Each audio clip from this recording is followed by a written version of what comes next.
Now, to the panel. I'm joined by columnist and YouTuber Daisy Cousins and Gideon Rozner, Director of Policy at the Institute of Public Affairs. Welcome, both of you. Thank you for having us, Chris. Good to see you, Daisy. Good to see you too. Good to have both of you here. The 65-second press conference by Donald Trump. It's starting, as I say, to look a little sad. Gideon, what's your reading of today's glimpse of the president?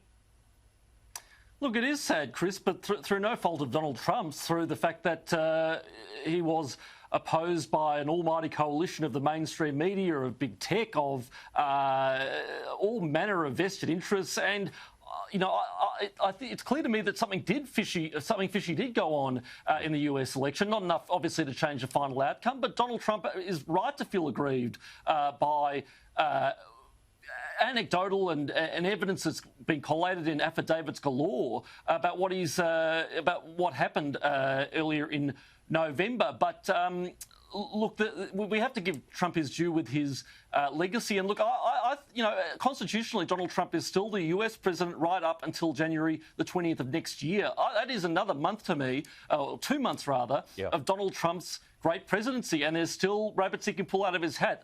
There's talk of Israel and Saudi Arabia reaching some sort of peace deal, something that only happened under Donald Trump, who did more Middle East peace deals than any other president before him put together.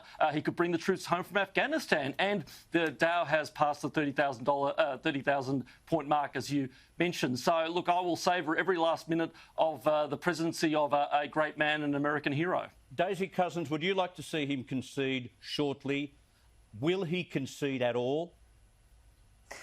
I don't think he should be conceding at all as of yet. There are still legal avenues open to him, and while he's had some court cases that have been knocked over, that doesn't mean they're gone entirely. Of course, the Trump team is appealing them to the higher courts, with the goal, of course, to get, say, the Pennsylvania lawsuits to the Supreme Court, whereas we know we have a 6-3 conservative majority, 3 of which are originalists, and were also on George Bush's legal team back in 2000, which is why the Trump legal team is actually using the Bush v. Gore argument. Trump is very aware that he has friendly people on the Supreme Court who made that very argument in favour of George Bush and eventually won the election for him. You know, there's also steps with the Republican legislature in states like Pennsylvania and Michigan.